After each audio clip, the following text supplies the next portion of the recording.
Welcome to the Dork Forest. Jackie and her pals will never bore us. Shameless confessions about our obsession will make us laugh and smile. So let's explore the Dork Forest and dork out for a while. Hi, this is Jackie Cation. Welcome to the Dork Forest. You know the websites, JackieCation.com, DorkForest.com, TheDorkForest.com. You know the credits, maybe. Mike Rickberg composed and sang that intro song with his girlfriend, Sarah Cohen. And Patrick Brady's going to fix this audio, bless him. And Vilmos works on my website. And Vilmos, you should check the links on that because he is available to do your website, it turns out. He's hanging up a shingle. He's doing it. So go check him out. It is a great month. The sponsor this month? Haha. Is my sister. My sister, Darla Cation, who pronounces her name in a way that many people want to pronounce my name, which is with Cashian or Kashian, or she ethnics it up. I don't know why. Our dad always said Cation. But much like Stephen Colbert, she gets to do whatever she wants. So, it's a great episode. Feel free to know about the things in my life, which of course are This Will Make an Excellent Horcrux, DVD and CD, available April 1st, available right now for $5 download on allthingsrecords.com through the allthingscomedy.com podcast network, of which I am part of, and I love those guys. You should go over there and check them out. And on JackieCation.com, there's t-shirts and CDs and all kinds of stuff. I'm going to be everywhere. I'm going all over the place. Hong Kong, Austin, Texas, Chicago this summer, very glamorous, or this fall, or something like that. Anyway, go to JackieCation.com for full details of absolutely everything else. Let's get into it. At RBC Wealth Management, social responsibility starts at the top. As a part of the Royal Bank of Canada, RBC has been recognized among the world's financial, social, and environmental corporate leaders.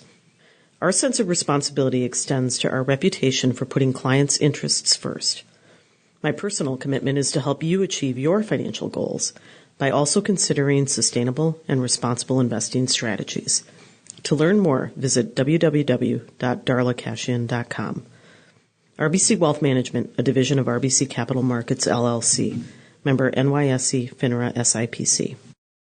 Hey, it's Jackie Cation. I'm in glamorous Sherman Oaks in the J. Mohr office.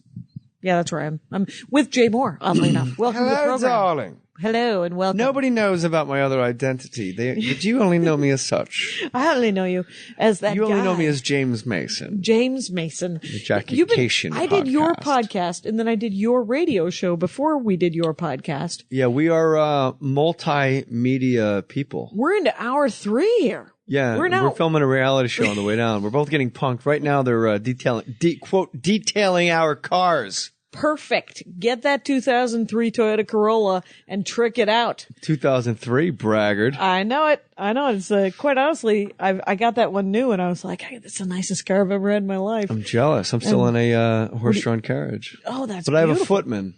Oh, okay. All right, that's where you put all your money? You put all your money into the footman? No, he's an actual human being that helps. It's a footman. He helps me. A man who... Oh, that's right. I put my money instead of the actual you're vehicle. Funny and smart and fast, and I actually let the ball go right past me. Oh, that's all right. It's, all my money. It's like, do I want to put a nice saddle on the horse? I'm never going to ride the horse. I'm in the back in this fancy carriage. Spoiler on the back of the. So you know what? I'm going to get a very fancy footman. Right, get him an outfit. A tall nice. hat. I make him dress as a bunny. Ears, the whole thing. Mm-hmm. J. Mohr. Easter's right around the corner. Christ has risen, Jackie. I don't know if you've heard about this. Happy Lent to everyone listening. Here at the Dork Forest, we like to do a little dork on dork dialogue. Stand-up comedy, of course, is where I know you from most, and that and the moving pictures on the television and the picture show and the films. But it's you're at J. Mohr with 37. A number 37. Yeah. Why is that? The year my father was born in 1937. Okay. And he used to race cars when I was a kid, and he always had a 37 on his car. And then when I played baseball in high school and little league, mostly high school, when kids really get a little obsessed, no one's going to argue over the 37. No one is. Kids are like, I'm 8. Fuck you, I'm 8. And then I'd say I'm 37, and they would have to like actually iron one on for me because nobody ever wants to be 37. Right, someone wants to be 3 maybe or 7. So I just adopted the year my dad was born as my lucky number. Because without him, is that there's your no lucky me. number? It's a good one. I guess. I mean, it's at jmohr37. Because, you know, people squat on your name. They cyber squat. And they go, hey, for, you know, I've had this conversation with people. They go, all you have to do is mail the guy $11. And I'm like, I wouldn't mail the guy an empty envelope. Like, I wouldn't waste a stamp. Right. I have followers at jmohr37. And it'll be fine. Yeah. You can get verified. It'll all work out. You are verified, I'm pretty sure. I'm verified and validated. If you live in LA, you must be both. You must ask for validation. I got validation to come into this building. You look nice. Thanks. And you have a great disposition. You're doing well in the deportment department. The universe supports me and I am loved. Yeah. So, universe supports everybody, but sometimes people have a hard time wrapping their minds around it. They can't accept it, man. You just got to accept it. It unfolds as it should. Right. It closes in on itself as it should. And it won't unfold, leaving you in the lurch, and it won't close in on you. No, and it's infinite. There's enough for everybody out there, folks. There's enough for everybody. James Brown put it best. I got mine. I can't worry about his. Oh. He was really talking about the universe. Oh, okay. It's infinite. Right. Who cares? I got my little piece of the pie here. What did I swear to God, Eminem had the greatest line. It was like, the greatest thing about me is that I'm not you. And, right. and it was, and that's enough or something like that. It's a great line. He's had a bunch of great lines, obviously, because he's Eminem. He's one of the greatest rappers that ever lived. But the one that this is my wheelhouse, actually, because I love hip hop so much, but the line that put him over the top in the black community. Yeah. How can I be white if I don't exist? And then brothers everywhere, people, or just white people that were poor. Yeah. Anybody down on their luck was like, whoa. Yeah. Like, that was it. That's like with Nirvana, I feel stupid. I got chills. With Nirvana, it was I feel stupid and contagious, and an entire generation went, so do I. Yeah. You know? Yeah. Springsteen, if you want to go all the way back, with it's a town full of losers and I'm pulling out of here to win. And you're like, fuck yeah, me too. Yeah, I'm getting out. How can I be white if I don't exist? Right. Ruth Brown. I like it when men hit me. Less exciting, Ruth. Is that first time you hit me, I saw stars? I think so. I think Ruth Brown there were several songs where she was talking about how she liked the guy who hit her. Give it up for Ruth Brown, y'all. She's always a favorite on the review circuit. Oh, God, amazing voice. The songs were beautiful. Little too much owning the cutting. Yeah, that's something you say for your deathbed autobiography. Yeah, that's. By the way, I liked when guys used to punch me out. I am 77 years old and I don't accept it anymore because my bones are brittle. Yeah, that's an inside your head voice, Ruth, like an inside voice, but an inside your head voice. By the way, just saying to every nurse that comes by, some nice Trinidadian man comes by. How are we today, Miss Brown? I like to be punched in the face while love making. Excellent. What's your safe word, Ruth? I asked my wife once what her safe word was, and she goes, "Stop." Oh, that's a good one. That's a perfect good one. Just fucking stop. Just stop. Knock it off. Now. Yeah, I have to say that somebody told me once that Barry Manilow's safe word was apricot. It makes perfect sense. It feels right, doesn't it? And it's a nice word. Mm-hmm. And it's not. Nobody says it offhand. Nobody just says it out of line. Right off the pen of like E.E. Cummings, like apricot. Oh, it is nice. Barry Manilow and your apricot tone. Untie me, apricot. Tell me about a tree. Let's talk about your dorkdom, because I asked you about it. You gave me many. Yeah. But the one I kind of liked was presidential biographies. Is that dorkdom, or does that make me a learned man? Oh, both.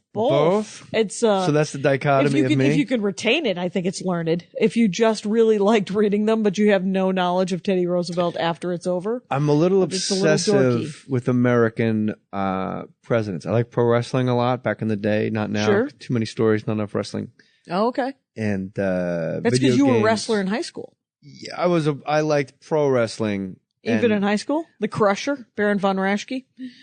Minnesota, Wisconsin, yeah. Yeah. I liked all those guys. Junkyard Dog, Jimmy Snuka, Don Morocco, the High Flyers. Fabulous Moolah. He'd come by every once in a while. Every once in a while, it'd be two little people versus one big guy. Oh, yeah. Jumping Jim Brunzell. Let's do this. I like that. Yeah. Look at you. Greg Gagne. Gagne. Is he going? Win in French. Oy vey. Mon It petit means, lapin. what are you thinking in Jewish? Tu sais ça. Gagne qui sait pas win. Si j'étais un garçon, j'aurais un zizi. That's all I have left of my 5 semesters of French. 5? Yeah, I passed 3 of them. Huh? Come on, up high. Up high, up top. I won't leave you hanging. I love presidential biographies, and I didn't know I did until... Did you sort of accidentally read one, like fall into it a little bit? I never got on camera on Saturday Night Live, and I was having horrible, horrible panic attacks. Yeah? And I had to and I couldn't watch TV because TV really weirded me out. Okay. In my dressing room, and I was just sitting there on a show night doing nothing. So I'm like, you know what? I'll read. I'll get super focused on something, but I got to read something. I've already plowed through Bukowski and all the early 90s St. Mark's Place. I smoke a lot of pot books I read Burroughs Junkie. I read Burroughs Queer.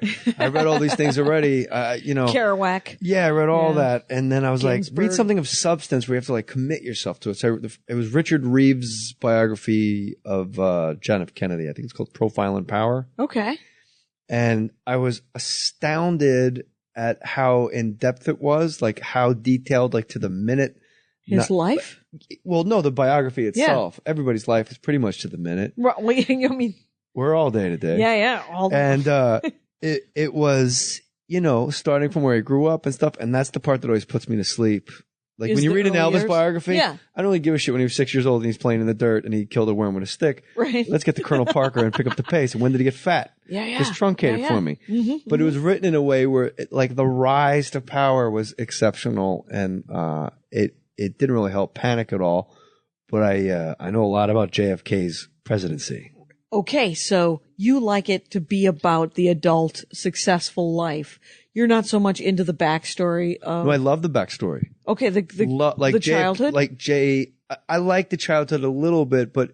Just keep it moving? What happens in the White House is what absolutely blows my mind. Okay. And the backstory and the back channels and the things that happen there. Like JFK was horrible at being president. What? He was groomed for it his whole life. His older brother, Joe Jr., was supposed to be president, but I think he got shot down over Korea, maybe? Yeah, he was killed. He died. And that's war. really the number one requisite for being president is to be a living human being. And I think you also have to first go. And you have to be 35 as well. Right, I think. And American-born. American-born and alive. citizen. And alive. But I feel a Tyler Perry movie coming on. Dead President. So yeah, he when he was in the White House, all, the Cold War and stuff, shit hit the fan. And he would vote. Everything came to a vote. He didn't understand like executive power, like we kind of all look to you. So all generals, surgeons vote to operate. Yeah. And, but generals vote to go to war. Yeah. And then everybody else on the other side of the table don't.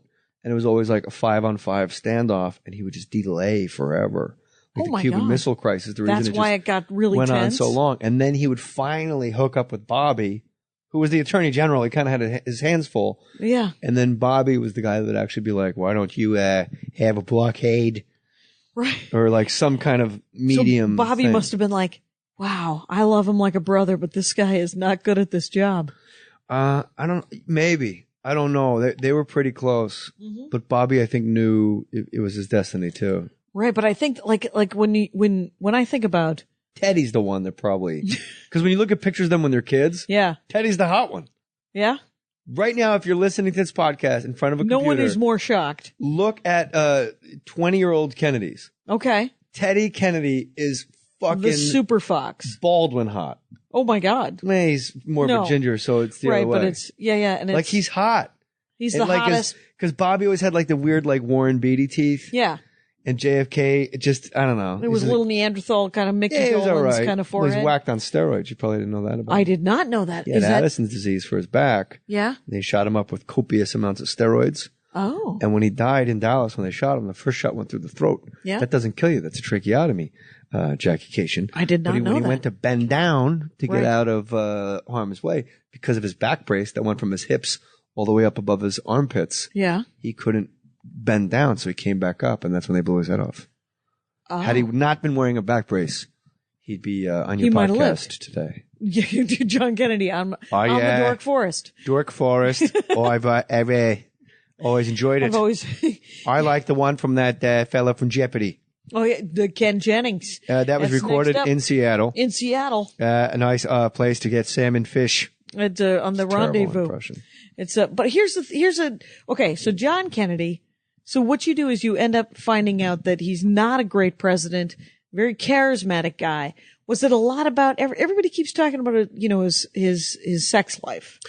Was it a lot about his sex life? Not a lot, because in the time of his presidency, the sex life takes such a back seat to the fact that, like, we just started going to Vietnam, and how are you going to handle that? How are you going to juggle Vietnam? There was a lot of political things happening during his presidency. Yeah, and so McCarthy. The book decided to deal with those. J. Edgar Hoover going like, well, really I don't know if you know this, but I run the White House, not you. And J. Edgar Hoover and Bobby going back and forth, and who's wiretapping who, and we think J. Edgar Hoover wears dresses, but J. Edgar Hoover knew about all the infidelities. Okay. But yeah, it does go into, like, you know, how mortified Jackie Onassis was when Marilyn Monroe sung Happy Birthday at Madison Square Garden, like right in her face. It was, right in her it face. wasn't cool, but you know, she, maybe she wasn't so,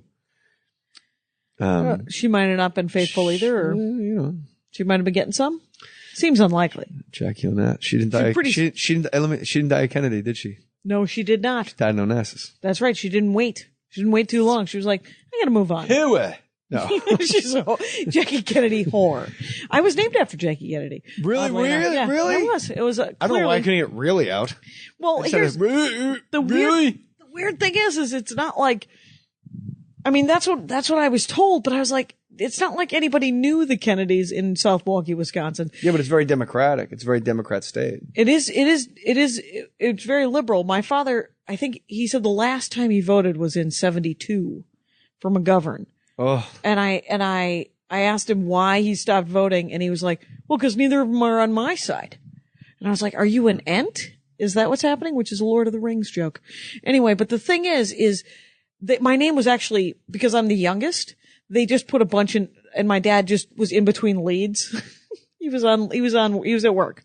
And so he just stopped by, at the hospital. Your dad was an aluminum siding salesman. Yeah, he was in between leads to sell siding. Yeah, but their house is in the neighborhood. I didn't know it was like, guess what? Just found a house no one knew about down the street. Well, he was on sales calls, right? And so he stopped in between sales calls. All right. And what he used to call leads. And so. Love it. Like Glengarry Glen Ross of aluminum siding. That movie, it's like the Schindler's List of sales. A always B, B, C, S siding. Always be siding, gentlemen. Always. Put that ladder down. Aluminum sidings for closers. And so he stopped by when I was born, and my mom was like, we got to name her. And so they just both wrote some names, and they threw it in an ashtray. And then they picked names out until Jacqueline was left. Were there cigarettes in the ashtray? Probably, because they both smoked like chimneys. So it might have been like Jacqueline, and it burnt off.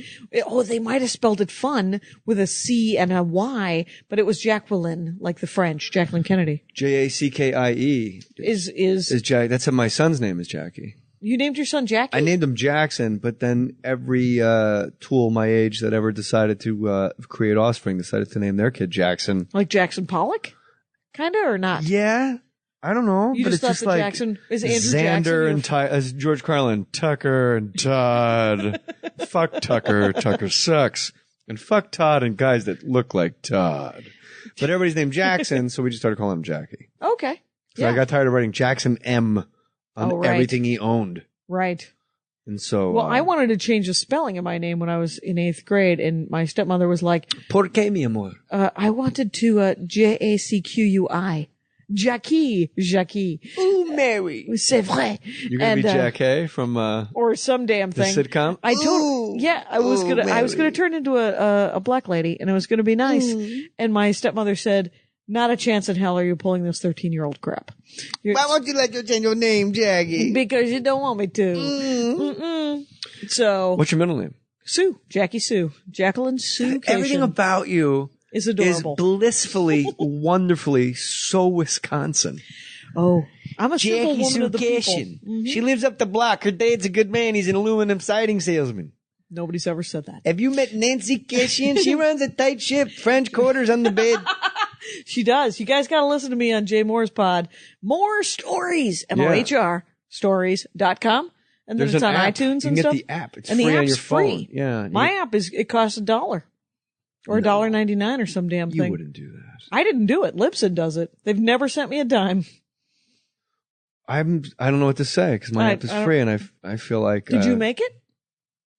Did you make the app? How did they do it? Like I just told my assistant we got to get an app. Oh, and things followed. But it's through Libsyn though. Yeah. So, but Libsyn automatically makes it, and then but they charge $2 for it. I don't. Oh, you know what it is? Maybe I don't know because I'll have 20 episodes up at a time, and then after that, it's like premium content.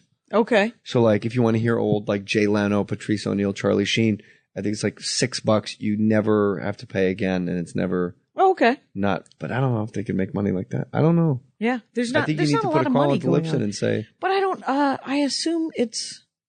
I don't know. I don't have a problem with Libsyn getting $2. You do if people aren't going to get it because it's $2 and they can play Candy Crush for free. Right. Well, here's the weird thing, Libsyn, because I do some bonus content, and that it's only available on the app supposedly, except for recently, and in the last 7 months, Libsyn has just been posting it at tdf.libsyn.com. So you don't need the app to listen to the bonus content, which is just me and Andy talking about the episode. Like when we're done taping this, I'll go home and I'll tape a little thing with Andy where he'll say, "Hey, how was the show?" And I'll say, "Well, it was with Jay Mohr. It was exciting. We didn't talk about Jerry Maguire, but I thought about it a lot." And and he'll go, "Oh, I saw that movie. Which one was he?"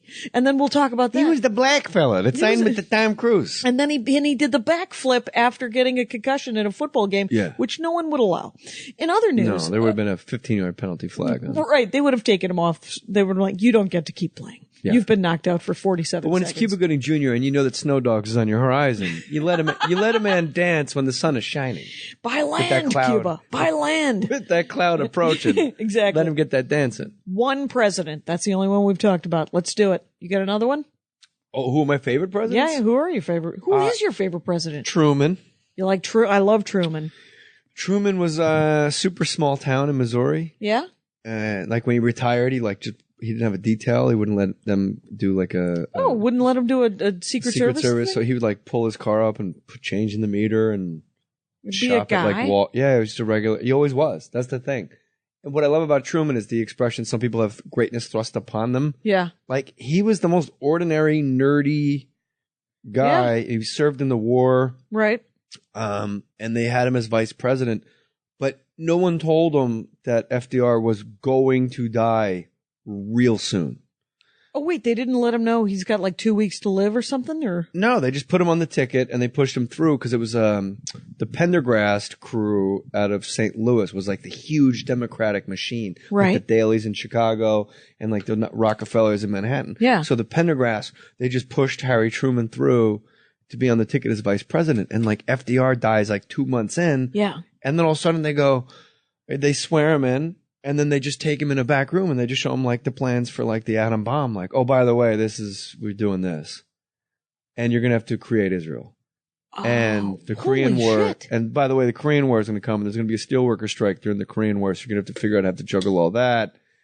And wait, they didn't know about Korea, did they? No, I'm just saying like all these things got piled onto Harry Truman. Right. But did they know when FDR died? Did they know? They had the bomb. They had the bomb. Absolutely. And they knew about Israel?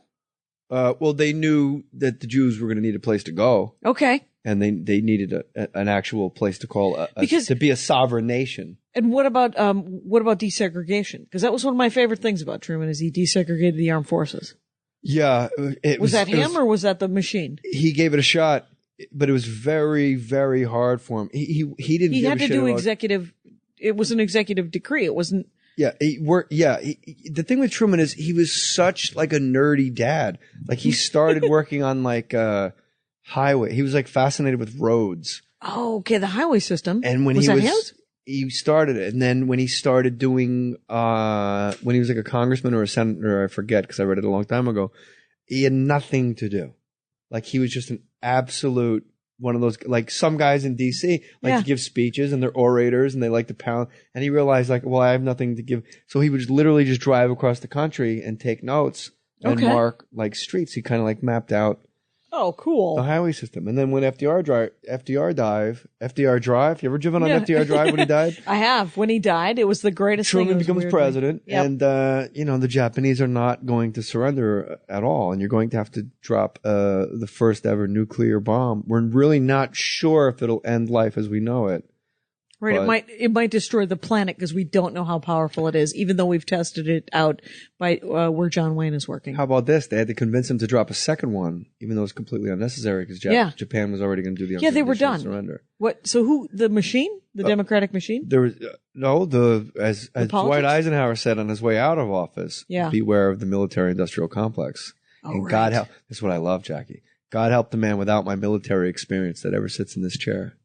That's what Dwight Eisenhower said, like on TV. On TV. On his way out. Like who said that's like the spookiest shit ever. And it's not should be common knowledge. It should be like, I did not have sexual relations with that woman. Like it should be that famous. It should be on every God help the man without my military experience that sits in this chair. And the next guy up was Truman, who had a lot of military experience, but he wasn't a 5-star general. Right. And he had to drop the bomb on the Japanese. Right. And then Eisenhower. And then, because Eisenhower was after Truman. Yeah. Truman, Eisenhower, Kennedy. Right. And so Kennedy, he was in the war, wasn't he? Yes. He was good at it too. Okay. He was a shot pilot. down, so I don't know how pilot, I think, right? Yes, he was a pilot. Yeah. And then LBJ. LBJ was the worst presidential biography I ever read. Oh, I read 27 pages of an LBJ biography in the New Yorker when I used to get the New Yorker every week, and I realized I was reading one a year, and then I had to stop it. But it was a fascinating story about how charming he was and how paranoid he was and how interesting he was. But was he in the White House or was he in? Because this is the thing with presidential biographies. Yeah, there's always like one. That's good. That's the one. Okay. Like there's 50,000 Abraham Lincoln biographies. Yeah. I haven't read any of them because no one's ever said to me like, oh, like how McCullough wrote 1776. Yeah. He wrote Truman. Like that's the one. Okay. And the guy that wrote the Kennedy one, Reeves, he wrote Nixon. Okay. Like that's the one. Those are the ones. Yeah. There's like tomes and they're like 1,000, 1,200 pages or so, but they're completely, you can't stop. Right. But the Johnson one that I was told, Lyndon Baines Johnson, married a ladybird. It's not likely. Sounds like a dog food. It's Baines. I think it's Gaines. Am I thinking of Gaines? Ladybird Baines. I don't know. Ladybird Baines. What? That sounds like a roller derby team. That sounds like a dog's name. The Johnson biography is actually 3 separate 1,000-page books. Right. And the first one is like right up to when he becomes like a local political guy. Oh my God. Like I don't need that. I don't need to know about West Texas. I don't give a shit. Yeah. When he was there and like it was kind of nutty when the ditch and the gully and the water turned muddy. Lyndon came and he helped pull the truck out the mud, winning over the community. And the middle one's like just this time in the Senate, and then the third one. But I was like, you know what? Fuck this guy. I'm not reading all 3 of these books. Right. What about just the last one? Get an editor. I don't know why you need to have. It'd be like because there's going to be references to the past. Yeah, like in the Truman one, will be like, once again, that Pendergrass crew from St. Louis. And you're like, all right, that was 100 pages ago. I'm okay. Okay. It wasn't 2 books ago. Right. The balls on that for human being to write that. That is insane. And it was next to my toilet. Oh, so right. I read it every time I took a dump, which is 5 times a day. I have like a problem. Work. Oh, I was going to say that's regular. It's okay. It's too regular. It's too much. Too much coffee. Okay. So like I was always reading at the least 5 pages at a time. Yeah. And then at nighttime I would just go like, when you get that thing, any book, everyone listening knows this. You're like, this book sucks. I am not stopping until I'm done. Right. Like you won't put it down. Right. You're like, I'm going to say I read Moby Dick, but this is an absolute pile of shit. Right. And you should know that. And you should tell your kids at school when they're reading Moby Dick, let your child know this book sucks. Right. By the way, the classic that I hate is The Scarlet Letter. It's fucking horrible. It's the worst. All I did was spend poorly written. I spent the entire time going, get away from those people. They're toxic. Move. I know that there's horses everywhere. There's nowhere to go. Get on one and don't look back. How about you take the letter off? Go die of exposure with the Indians. Yeah. Do something, but get away from those people. Tell the Indians the letter is a symbol from God, meaning earth, and they'll worship you. And they might, the very least, you'll be in charge of chewing all of the skins so that they can make whatever. Make a canoe out of your skin. Right. I'm not going to let you fall down. It's a layup. I'll put it in. It's nice. Improv skills. Here's the thing with, my brother loves Moby Dick though. I've never been able to finish it. It's horrible. I've never been able to finish it. I was on page 230 and they weren't in the water yet. Oh, really? And I closed the book and I said, fuck this. Right. And I never went back. I've never been there are books that I haven't been able to finish that I'm okay with now. I feel like I'm an adult. I don't have to finish everything. This book is a waste of my time. Yeah. I'm sure it's very well done for somebody else. This is important, Jackie Cashin. Okay. Because people need to know. When you pick up Atlas Shrugged by Ayn Rand, there is no reason on God's green earth you should spend 9 months reading this book. Because when it's all done, you go, it was pretty good. Right. Like, that's how I felt about any number of books. Blood Meridian by Cormac McCarthy. I go, it was really good. Everyone told me it was like the greatest of all time. So when I got to page 1,000, I can't imagine that he I know that he got the Pulitzer or the Nobel or some damn thing. He's an incredible writer, but it's like, it's just so Western. And then there was a fight, and then they got on their horses. Then they looked for water, and then there was another fight, and they went to town and got booze. Then they looked for water. Then they got on their horse. You're like, what happens? Did you see Where's the Counselor? Did you accidentally? I accidentally had to see the Counselor. I could not believe how bad it was. Yeah, and he fought. It's amazingly bad. He fought to keep his name in it because he's always been behind the scenes whenever No Country for Old Men been put to the screen. Yeah. They've always kind of, as studios Somebody else pushed him to the back of the line. Wrote the screenplay for that thing. He wrote the screenplay for The Counselor. He insisted on it. He wrote it in prose. Some of it was in final draft. Some of it was just in prose. And if you're doing prose and you have, say, like Hugh Jackman, who's an incredible Broadway actor and with incredible chops. If you have somebody like an Alan Cumming who can do cabaret and say something in prose and say it so mellifluously that you're completely engaged. Yes. Well, you have fucking Cameron Diaz, who's making love to a windshield. Making love to a windshield and just like speaking in prose. It's laugh out loud bad, and not bad like I'm going to watch the whole thing because it's so bad I'm actually enjoying myself. No, it bad wasn't where that it brings bad. you to anger. Right, where it makes you want to say, Javier Bardem, did you have a mortgage payment? What's happening? And it's like Cameron Diaz, Javier Bardem, Brad Pitt. It was like an amazing cast. Fassbender. Yeah, Fassbender.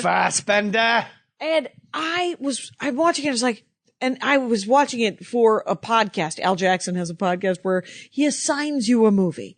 He could have assigned me Frozen. He could have assigned me the Lego movie. It could have been, there could have been Joy in Mudville. There was not, because I was assigned the fucking Counselor.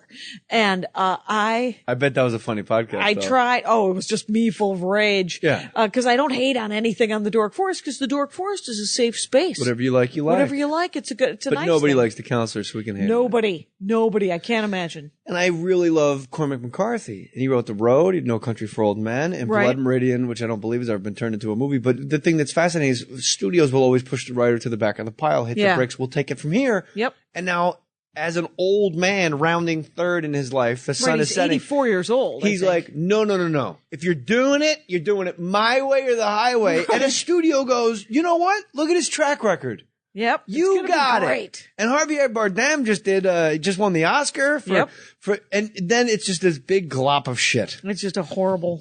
Maybe I don't know. But I'll tell you, that was the most disappointing movie. You know what? I can't even say it was the most disappointing movie because it only took up about 20 minutes of my time with Fast Forward in a hotel room. I was not allowed to watch it on Fast Forward because I was on a computer. And so there was buffering. And so it was interminable is the word that comes to mind. And anyway, let's talk about another president that I liked. Well, this is fun too. We also talk about what president, Truman also I liked. I liked the desegregation of the Army. Well, it was one of my favorites because we're human beings and we we're alive. We have a conscience. Yeah. I believe Nixon's my other favorite president, but not. And he was I have a T-shirt that says I still want to impeach Nixon. He's batshit crazy. Today they would have said he was bipolar. He'd be heavily medicated, and it would have come out in the press, and he never would have been able to run for president. Right. But he bugged himself. Yeah. That's all you need to know about Richard Nixon. He was so paranoid. I did not know that he bugged himself. Well, anytime the Oval Office door opened, it started recording. And sometimes just he walks in and starts making phone calls, and it's only him. Like, that's how crazy he is. And out of the 18 hours or whatever it is of tapes that he had to hand over to the FBI, he only erased, there's like, hey man, there's 8 minutes missing. Like, 8 minutes? Erase, throw it in the fucking ocean. All of it. You're the president. Go, you know what? I can't find it, man. Yeah, I must have done so. I think I taped over my wedding Gerald over Ford was in here the other day, and I think he might have absconded with my tapes. I always think of Gerald Ford as like the what you were saying about Truman as just a regular guy.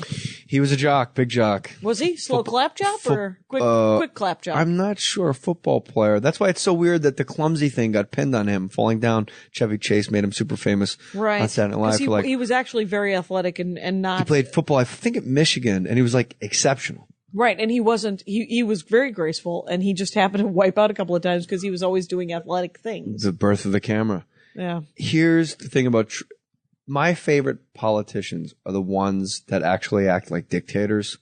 And I'm not Republican or Democrat. Right. I won't legitimize either party with my affiliation because I like to think for myself. And there's things that I like that one thing I've voted for both parties. I have as well. Not at a national level, but if I have voted for both parties. And the thing is, Truman, Truman and Nixon more than any other president. Andrew Jackson did it, but Congress really wasn't the place where things go to die that it is now. Truman and Nixon I love so much because they got so much done by circumventing Congress and doing things completely illegally, but things that needed to be done that would have been held up and there would have been disastrous consequences. Truman, there was a steel strike right at the outset of the Korean War, and we only had 3,500 troops in Korea, but we had to make the North Koreans think we had 50,000. Okay. So we placed them strategically in weird places. So for aerial photos, we had dummies and scarecrows and stuff to make them think there were more guys. And there was a steel strike. The steel workers were going on strike. And you can't possibly have a steel strike if you're about to go to war because you have to build tanks and bullets and guns. Right. They're kind of essential to killing other people. Right, if you're going to have a war. So he did a State of the Union address and he said, I just, before we get started, want to let anybody know if you're a steel worker and if you're on strike tomorrow, first thing, you're getting drafted. Oh. And then he did a State of the Union address after that. And he walks off stage and all of his aides and his cabinet members go, that's completely against the law. And he goes, let's just see if they go back to work and we'll deal with it in the morning. And they all just went back to work. Right. But he can't take that to Congress because they're going to go, well, it's a union. It's a thing. And Nixon, I know people, Nixon gets no credit for ending the Vietnam War. He ended the Vietnam War. It's never a part of his legacy. Right, because, and in current statuses, he's incredibly liberal. But I mean, the thing is comparatively to the crazy fringes of either party, quite honestly. But the thing is he downsized and downsized and downsized and turned it entirely into an air war. Right? Is that what you're talking about? Or no, he pulled the troops out. He moved people out. Yeah. And by the time he was impeached, by the time he left office, I think there was 35,000 troops, and then about a year after it was done. Yeah. And when he took office, it was hundreds of thousands of troops, right. and he bombed Laos and Cambodia, and yes, thousands of civilians died and are walking around with one leg. Yeah, and it's bad. Tens of thousands and burned to death. Yes. But the fact, and this is in the Nixon biography, so it must be true, the North Vietnamese were going west through Laos and Cambodia and circling back around and coming up behind American troops and just absolutely cutting us in half. Right. And we just you can't go into a country. Right. And say, it's invading, you're invading another country. Right. So he bombed where the North Vietnamese locales were supposed to be. Right. Now I know this is he could go to The Hague for this. I understand this. Right. But if you ask any Vietnam veteran that was in Vietnam at this time, they will tell you that they applauded when the jets were headed west. Right. Because they knew they were going to live. You can't take that to Congress. Well, you can't take that to Congress. I mean, and the problem with holding a war is when you want to have rules about it. Yeah. You're just like, there's going to be a Geneva Convention. We're not going to torture. We're going to do this. We're going to do that. That's why I respect the Somali pirates. There are no rules. It's like but they're only making $7 a month. So. Yeah, but they're out in the open seas. They just wear old clothes from the Chess King. No, like they don't wear No classic. collars. Yeah, they go the other way with the whole pirate outfit. They're just wearing like a Gap purple t-shirt. Basically stuff African Americans wore in like 92, like bright purple shirts and like real baggy gold pants. Who does some comic does that joke about how the second place team in it all goes to Africa. It all goes to Africa, so they're all wearing like Detroit Lions Super Bowl champions t-shirts or whatever, and they do send them there. Yeah, it's just extra, you know. I was at the Super Bowl in San Diego where the Denver Broncos beat the Green Bay Packers, and the Broncos win. John Elway finally won a Super Bowl, and in the parking lot there's a guy selling Green Bay Packers back-to-back Super Bowl champion t-shirts, and I'm like, oh. Because you always wonder, where do they go? Because as soon as the horn sounds, they put on the hat immediately. Right. So by law, they made 1,000 hats and front pages for the other team. So you always go, where do those shirts go? I found the guy. Where they go? Yeah. And he's out there, and he's like, he was like a Nigerian guy, and he's going, he goes, $10, $10, $10, $10, and I go, give me $5. Because I'm going to give them to my friends. Yeah, it's hilarious. And then I hand him $10. He goes, no, that's $10 each. I go, they fucking lost. Did you get him? Yeah, I got all 5 shirts I gave him like 20. Yeah. Because I felt like a big shot. Well, you got to haggle. That's what they say. You got to haggle. Who's your favorite president? It's Lincoln, I think. Even though I'm not psyched. Here's the thing about every president. Every president did horrible things, right? So, and I haven't read the biographies. Well, you have to be a psychopath to be president. Right. I mean, I wouldn't. Yeah. Great book, Psychopath Test, John Ronson. Yeah? Yes. You'll What's love it it. called? The Psychopath Test. It's a series of essays. He's a very nebbish British man. And the author's name again? John Ronson. I'll write it down for you when we're done. It's awesome. Like just breaking down psychopaths and really like interviewing psychopaths, people that have faked being crazy to get out of going to jail, but now they can't get out of the mental hospital. Right. Because every single thing you say, they go, oh, now he's being super agreeable. I guess the meds are work. And then you have a tantrum. They're like, well, he's very aggressive. And you're like, wow, all right, I did do it. You know, he's delusional. Like, it's amazing. Wow. Anyway, so Lincoln, you know, horribly depressed. Very depressed. Very, you know, I understand where he was at. Have you ever read Sarah Vowell's Assassination Vacation? No. She reads it and she gets like Bogosian and Jon Stewart and different people to do different voices. It's the best on Audible to listen to Assassination Vacation. And what it is, it's a history of Garfield, Lincoln, and McKinley. And it's her going around to all of where they were killed, and she loves a plaque, and she goes to see, and it's really very insightful about their presidencies. You know what they all have in common, including JFK? They were all elected in a year with a 0 at the end. That's right. There's something like Curse of Tecumseh. The curse. He cursed, and even Reagan got shot in 80. Mm-hmm. It went all the way up to Reagan. Bush is the only guy that dodged it. Well, Dick Cheney shot the wrong guy in the face. Exactly. According to the curse. I don't want Dick Cheney to shoot George. Right. Or anyone. So Lincoln, I don't want Dick Cheney to stop shooting people. Crazy depressed. Crazy depressed. I love Lincoln too. I don't like the fact that he was essential. He wanted all the executive power. He didn't want checks and balances at all. No. But he was hoarding power. Why would he? Because that's how it was set up, out of respect to the game. But here's the thing. Barack Obama, who I am a giant supporter of, did not give back any of the executive powers that Dick Cheney got for George W. Bush. Right. Because nobody does. Once you have that power, it turns out you're like, you know, that actually wasn't in the original plan. I'm going to give that power back. And even, you know, and I think Barack Obama has as much power hungry as any president because he's president. Well, you're a psychopath. That's how you're president. That's how you get to be president. You don't do it for the $200,000 a year. Yeah, no one you can make that money selling aluminum siding in a good winter. You know, 2 months you make that kind of money. It's a pyramid scheme. About it. And but my thing with Lincoln was he got a lot of messages from the frontier troops saying, hey, we're having some Indian uprisings out here. And Lincoln, there's a memo Lincoln sent out west, and it was, I don't have time for this. Just kill them all. About the Indians. It's very Andrew Jackson of him. Yeah. Very Trail of Tears. Trail mix of tears. Let's do this. Trail mixed with tears is delicious, but the aftertaste, it feels terrible. It does. It gets you all sad. Like, wow, this isn't my land at all. This is not. This looks like, this kind of looks like Florida. This looks like your land. This looks like my land. Very well done.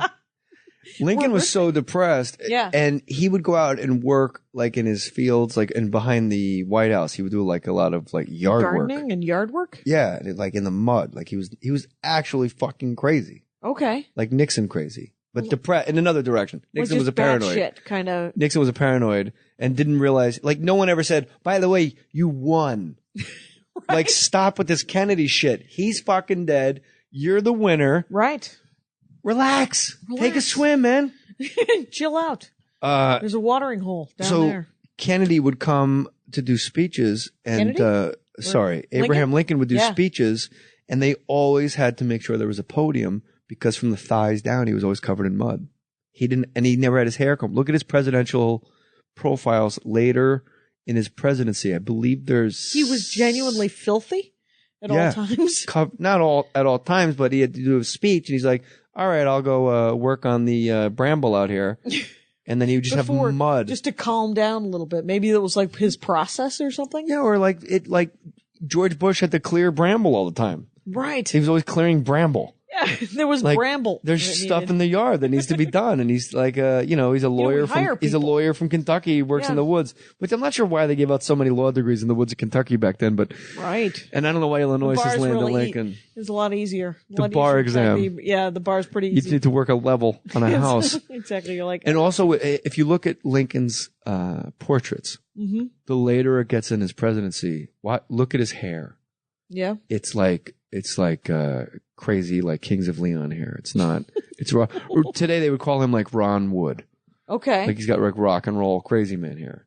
Okay. But it's because he just didn't have the will to live enough to like actually run a comb through his hair when he was getting his. Because everybody talks about how his wife is super depressed. They all were. They just like the whole family, just absolute a bunch of crazy house. Just a bunch of, because I saw Abraham Lincoln Vampire Hunter, which was not historically accurate. I disagree.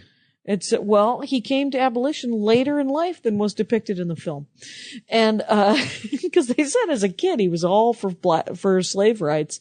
And he was never for slave rights. He was never for slave rights. No, ever at any time in his presidency. And I'm not making a joke because we're joking about the, right, because the vampire hunter. Don't kid yourselves. No, don't kid yourself. Economics, people. Same as it is today. Dollar bill, y'all. Dollar bill. Let's get that power shifted to the north. Exactly. He's just, he's very political. It was all politics and didn't have anything to do with, and he's a Republican, so my stomach turns when they keep putting Barack Obama in front of these portraits of Abraham Lincoln like on election night. Well, it's before the Republican Party. Okay, just because he freed the slaves. But the Republican Party was more liberal than the Democratic Party at the time. Right, but you have now it's completely cut in stone. Right. There's no ambiguity. It's a square peg, round peg. Yep. And you have a square peg in front of a portrait of a round peg. Like, see how far we've come?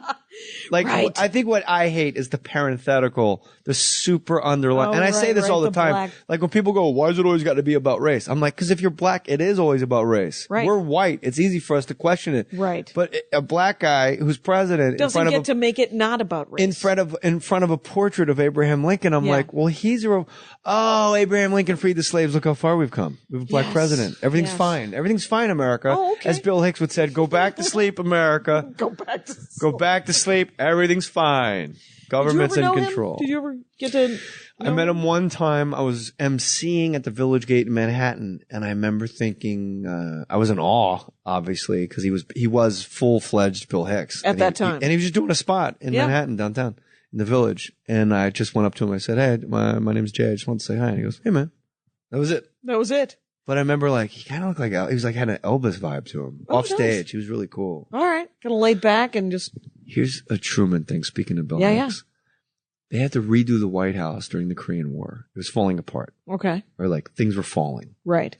And Truman, they were like, he's obviously a doddering old man. It's time for him to go. And they were like, why? Because every time the construction people came and all the oversight in the committees, he would say, it would really mean the world to me if you fellas could start in the back in the basement. And they're like, all right, but the scaffolding's falling in the front of the White House. Someone's going to fall in somebody's car. They're going to get killed. Then he goes, that's great. it would really mean the world to, like somebody with complete dementia. That's all he said. Yeah. And this shit went on for like months until finally they went, I guess we're starting in the back, in the basement, which, by the way, in the White House, like 3 stories underground. It's really cool. Right. It's like almost like a bunker. Yeah, yeah. So they just backhoe and they dug, and it took like 6 months. Mm-hmm. And then the Korean War ended and stuff. And then right when the Korean War ended, Harry Truman walks out in his pajamas in the morning. He had a shot of whiskey one shot every morning. Shot of whiskey, walks out and goes, all right, do the front. Wow. He knew you can't have photographs or on television the White House under construction if you're bombing brown people across the world. Yeah. You can't have both. He was a fucking genius. Right. That is a PR and he nightmare. played it like a dumb old guy. Like, it would really mean the world to me if you fellas could start in the back in the basement. Right. But you can't be in Korea, sell that war, and then on the news see scaffolding on the front of the White House and let Korea and let the Soviet Union see. Right. That you have to rebuild your castle. They thought he was like a crazy man. Yeah. It would really mean the world to me. It would. Like he just kept saying it. Right. Like dementia. Where's Randy? Baby, where's Randy? What Damien doing? What Damien doing? What Damien doing? It's I worked with this Australian comic, and he said during his wedding, he has a cousin who's developmentally disabled, and through the whole video, all you can hear is her going, "What Damien doing?" His name's Damien. My aunt's special. Yep. And during the baptism of my youngest son, Jackie and Mackie, Meredith Daniel, we call him Mackie. Mm-hmm. You just hear, "No, no, get away from me!" Oh my gosh! And we're the only ones in the church, and she's just screaming.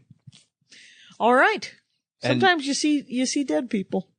Oh, she's just.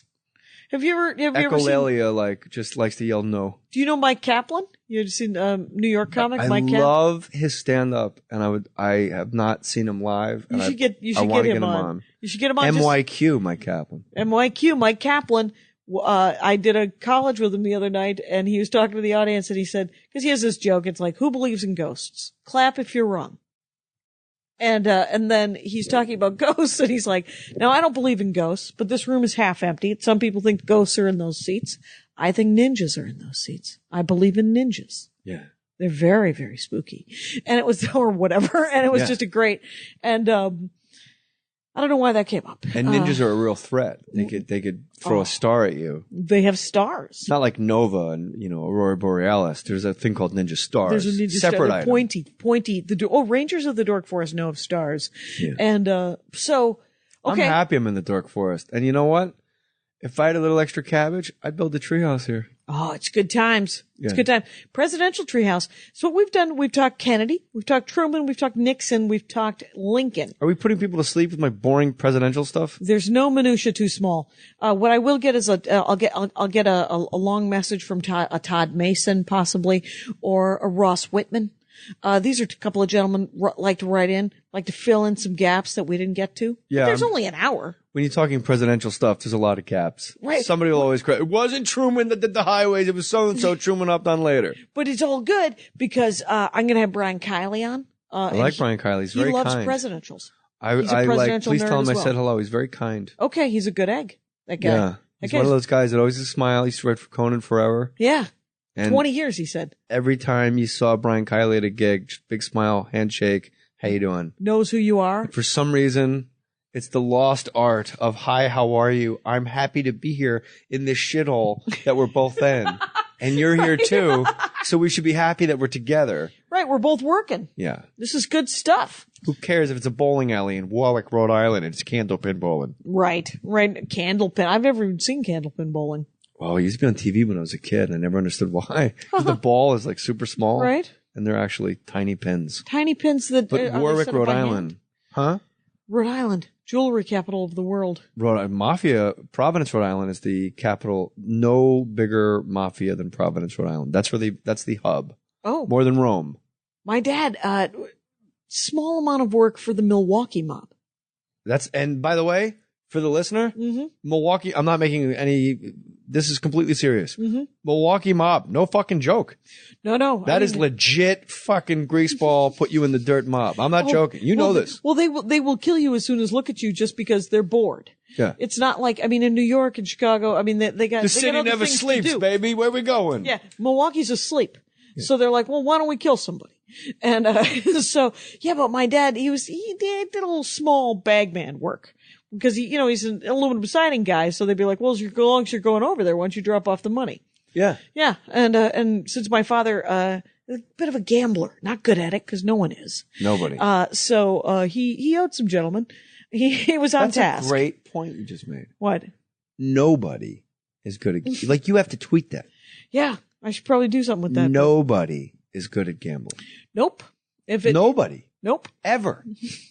I know they have TV shows that imply that some people are good at poker and they live good lives. Look at the building they're playing in because it was built on your money. Right. One of my favorite stories, but I'm out to breakfast with my dad, and my dad hasn't gambled in a long time, right? So we're out to breakfast. Guy comes into the breakfast place that my father goes to at least 4 days a week.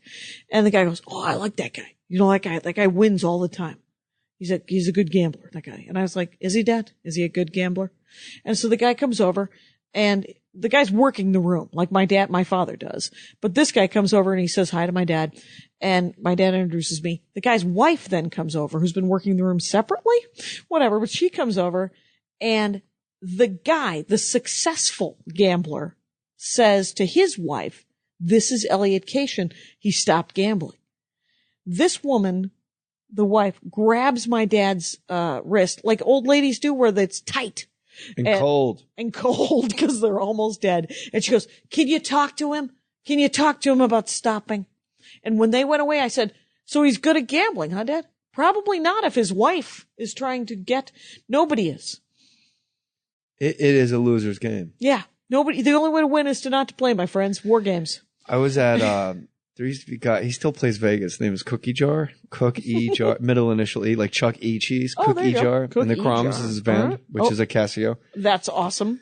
And he used to play this, he plays all over the place now. And he just does covers, and he's an older guy, super tan. Yep. Leathery skin. He puts on like a Rod Stewart wig, and he does Rod Stewart. He's incredibly talented. Right. Which makes it the most bizarre lounge show you'll ever see. Right.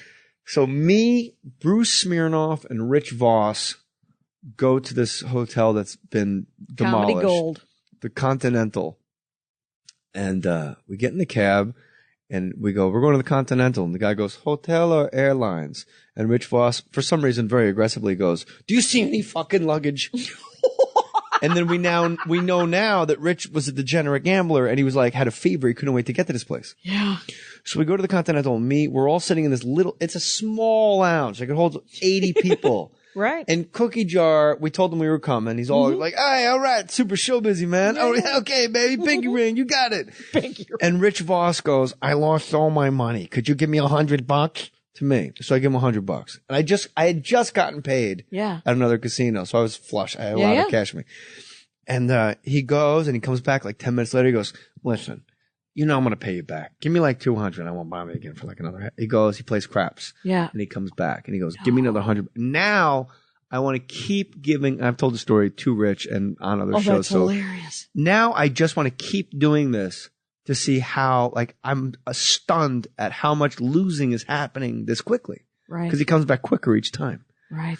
So like the fifth time he comes to get my money, he asked me for another $100. Cookie Jar's on stage, and Rich Voss goes, listen, could you give me, and Cookie, swear to God, if you don't know me by now, handcuff him to the chair, he's got a fucking sickness. You'll never ever hear crap tables, this fucking guy. If you handcuff him to the chair, he's got a fucking sickness. Oh is my what Cookie God. Jar yells. Oh my God. Never misses the beat. If you don't know, handcuff him to the chair. He's got a fucking sickness. By now. Holy shit. And we just laughed our balls off. Oh my God, that's hilarious. I don't play craps. Oh no, I've tried it once. It is the easiest way to lose $200 almost immediately. Well, I've learned firsthand. It was my $200 and I wasn't even playing. Also, the guy that taught me to play craps was an old friend of mine, Steve Cato. And he was like a gambling addict-ish. Right. So when he taught me to play, it was with that like mania, like sped up, like super, like just put this on the come line. Nah, we lost. I'm like, what the fuck just happened? That's the problem with because I want to get you how to play. Just put it on the come line. If you want hard, but you do this and you put this. Just, no. You got to put this up here. This goes. Oh, look, this is good. Look at that. You want $40? I'm like, I'm not learning anything. Just chips going back and forth. Just back and forth. This is like the tide. It's the worst. In and out, mostly out. Right, mostly out, and you're trapped inside a cave. There's no. Croupier, best gig in the casino because you only got to get a stick. You get a stick. Nice stick. I just did Tahoe for too long. I was there, 5 days? You there a night? It's so long. And, whenever I play, I have a bit of an addiction problem. So I try not to play. I last as long as I can. So I started sadly on Saturday. Should have waited till Sunday. So I won. On Saturday. I like to play blackjack. Nice. It's essentially, I like to sit at a blackjack table with like-minded individuals and throw away and light $60 on fire. That's what I like to do. And I think of it as entertainment and I call it. And when I've lost $60, I'm done. Right? Okay. So I won $120. So now I have $180 in my head. So the next day I lose $120. So it's fine. At the end of it all, I'm even. I've paid for my thing, but it was not done in any way, shape, or form that was fun. It was done. It's like trying to control my drinking, and enjoy my going to the fridge for the second Haagen-Dazs. Like, it's going to give me diarrhea, but I can't stop. But I'll get to read more. But I'll get to read more of that Johnson biography. That's going to be fantastic. Did you ever read like a George Washington or Jefferson, or you ever do any of our founding fathers? I did. I dug it. But can you separate the atoms in your mind? John Quincy, nephew and uncle, I believe. Is that correct? So, yeah. And I dig those guys for the balls to tell King George to go kick rocks. It's pretty ballsy. But I always think of them as the supreme hypocrites of all time. Oh, yeah? You know, you can vote if you're a white landowner. Oh, right. And like George Carlin has that great line, all men are created equal, except niggers and women.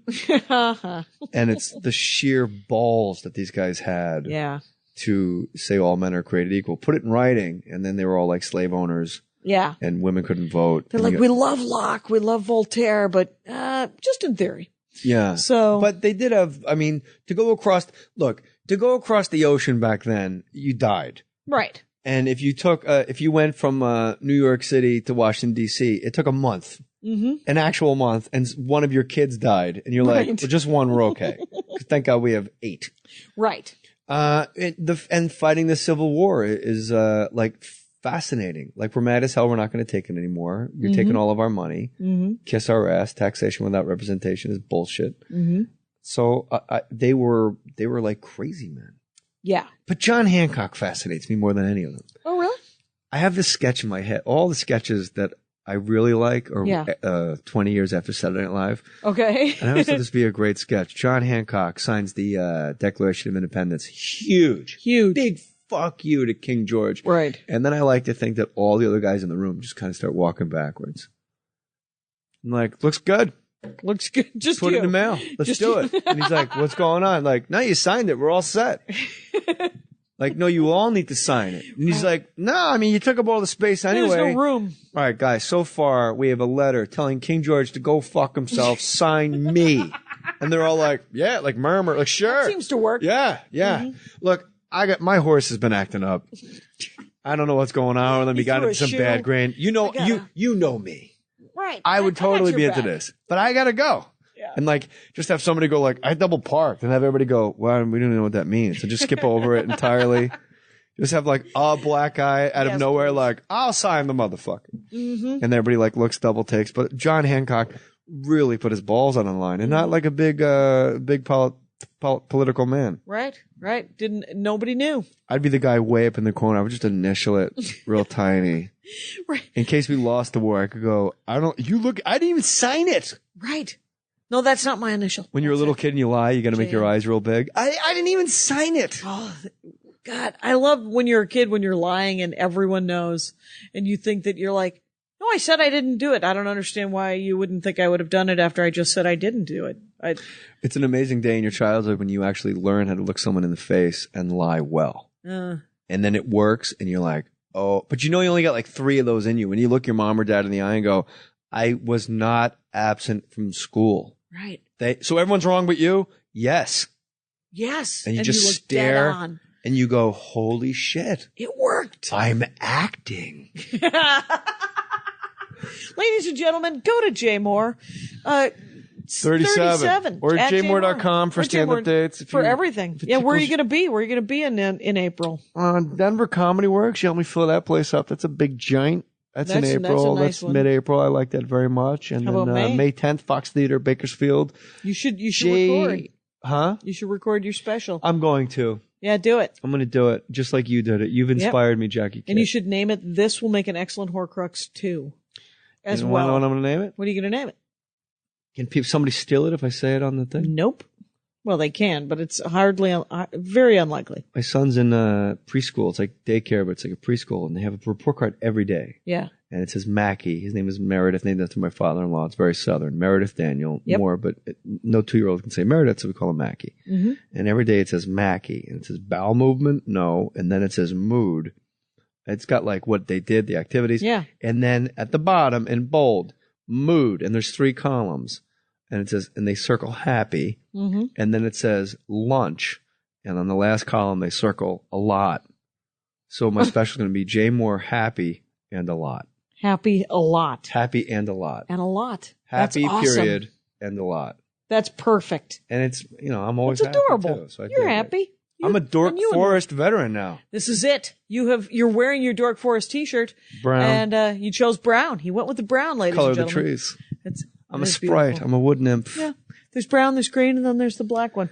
We got that one for Maddie. Yeah, he needs to look a little slimmer. All right. It is slipping.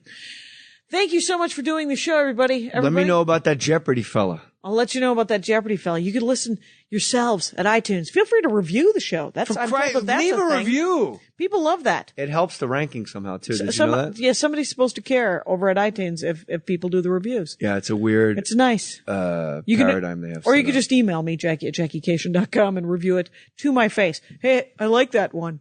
That's a nice review. I appreciate that, that you just tell them straight up. I feel like Russell Brand suddenly. You tell them to email you directly. Yeah, what the heck? Spreading love, spreading light. Don't Jackie stop at the Cation, house. There's no pop-ins. That's what all I'm saying. No pop-ins. And tell Andrew how it went when you get home tonight. I'll tell Andy about it. Guy's a little handsy, that Jay Mohr. That guy. Little handsy. He's also Chatty Magoo. I'm hanging up. Take care out there. Bye. All right. That was great. Thanks so much for listening to the show, you guys. The bonus content, which is Andy and I discussing the show, is available on the apps, the Libsyn sold apps. For some reason, Libsyn is also just posting it for free, so you don't have to buy the app. You can just go to tdf.libsyn.com if you're just downloading it to your iTunes and putting it on some other app to listen to all of the different podcasts that you listen to. So if you want to listen to the bonus content, just go to tdf.libsyn.com, or you can buy the app if you want. And you can also just go to iTunes, by the way, and review the show. iTunes supposedly cares about that. So if you're enjoying the show, and I read them, and that's great. And if you ever want to email me, Jackie at JackieCation.com.